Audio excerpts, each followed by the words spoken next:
Hola, en el video anterior analizamos la autocomposición y dijimos que era la forma de solucionar litigios en la que uno o ambos litigantes cedían todo o parte de sus pretensiones o resistencias en beneficio de su contrario. Así, la autocomposición podía darse de tres maneras. Mediante la renuncia del atacante a su pretensión, por ejemplo, cuando un acreedor condona o remite la deuda a su deudor, cuando el demandante en un proceso jurisdiccional se desiste de su acción, o cuando la víctima u ofendido en un delito otorga el perdón al agresor,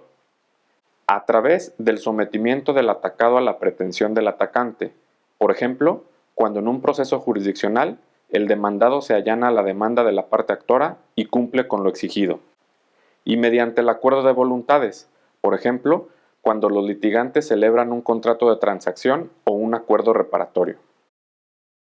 Pues bien, ahora analizaremos la heterocomposición.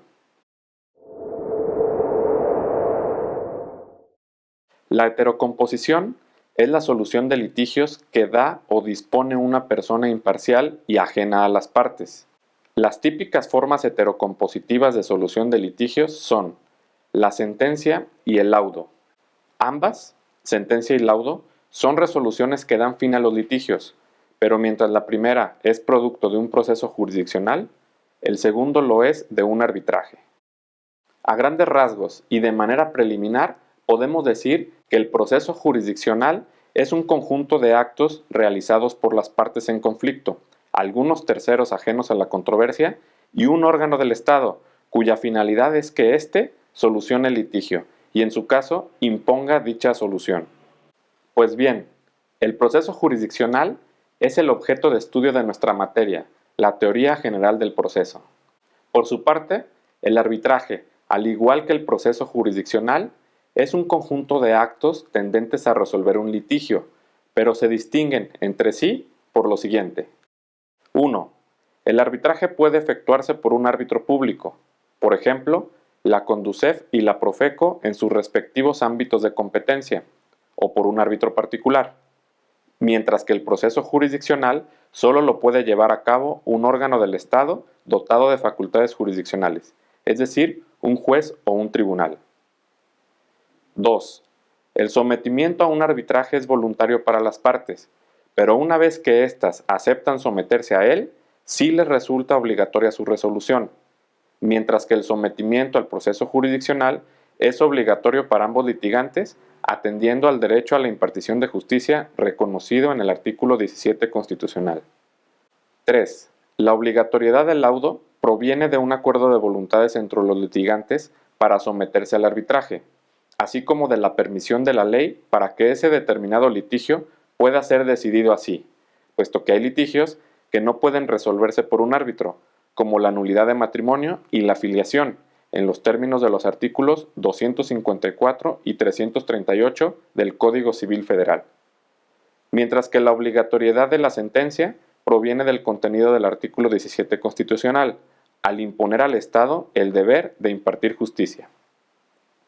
4. Un laudo no es de ejecución inmediata, pues es necesario que previamente un juez lo valide u homologue, tal como se prevé en el artículo 570 del Código Federal de Procedimientos Civiles, mientras que la sentencia es ejecutable de inmediato, en cuanto no sea posible impugnarla. 5. El árbitro no puede ejecutar su propio laudo, sino que tiene que apoyarse para ello en un órgano jurisdiccional,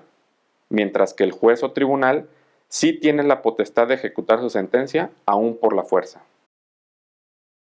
Una vez que llegamos hasta aquí, es conveniente señalar que tanto el proceso jurisdiccional como el arbitraje son medios de solución de litigios que dan origen o tienen como efecto la emisión de una sentencia o de un laudo, respectivamente, resoluciones que constituyen la solución al litigio. Por otra parte, existen otros medios de solución de controversias, como la mediación y la conciliación. La mediación es la función que realiza una persona imparcial y ajena al litigio, denominado mediador, que tiene como finalidad propiciar que las partes resuelvan por sí mismas su controversia, mientras que la conciliación es la función que realiza una persona imparcial y ajena al litigio, llamada conciliador, que tiene como finalidad proponer una o varias soluciones a las partes para que resuelvan su controversia. Para tener más claras las funciones que realiza el mediador, el conciliador, el árbitro y el juez, podemos decir que el mediador propicia la solución del litigio, el conciliador propone la solución, el árbitro da o dispone la solución y el juez da o dispone la solución, pero además la impone. Ahora bien, ni la mediación ni la conciliación deben considerarse medios de solución de conflictos de tipo heterocompositivo, pues aun cuando en ellos interviene un tercero ajeno a las partes, llámese mediador o conciliador, éste no dispone de la solución, sino que depende absolutamente de las partes llegar a dicha solución, ya sea mediante un acuerdo de voluntades, la renuncia a la pretensión o el sometimiento a la misma. Lo que significa que la mediación y la conciliación son realmente medios de solución de litigios autocompositivos. De esta manera, si las partes se someten a un proceso jurisdiccional o a un arbitraje para resolver su litigio, pero antes de que se emita la sentencia o el laudo, deciden resolverlo con motivo de una mediación o una conciliación, no debe considerarse que el litigio se resolvió mediante una heterocomposición, sino mediante una autocomposición, debido a que el juez o el árbitro no dispusieron de la solución, sino que fueron el mediador o el conciliador quienes propiciaron o propusieron la solución del litigio. Finalmente, cabe advertir que aun cuando la autotutela, la autocomposición y la heterocomposición son las formas más comunes para resolver los litigios, no son las únicas, pues existen otros casos en los que los litigios se resuelven debido a circunstancias o situaciones ajenas a las partes y al tercero imparcial. Una de ellas es la confusión de derechos, figura jurídica que se encuentra prevista en el artículo 2206 del Código Civil Federal,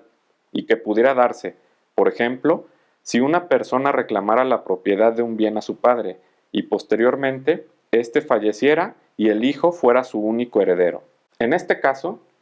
el litigio se resolvió por confusión de derechos, debido a que la propiedad que el hijo le reclamaba a su padre pasó indiscutiblemente a favor del hijo. Otra situación similar se da con la muerte de uno de los litigantes, pero solo cuando los intereses o derechos controvertidos sean personalísimos y no se transmitan por herencia. Por ejemplo, en un litigio de divorcio, si uno de los cónyuges muere antes de que se emita la sentencia, el litigio concluye, tal como lo señala el artículo 290 del Código Civil Federal. Así, el cuadro sinóptico de los medios de solución de litigios quedaría finalmente de la siguiente manera.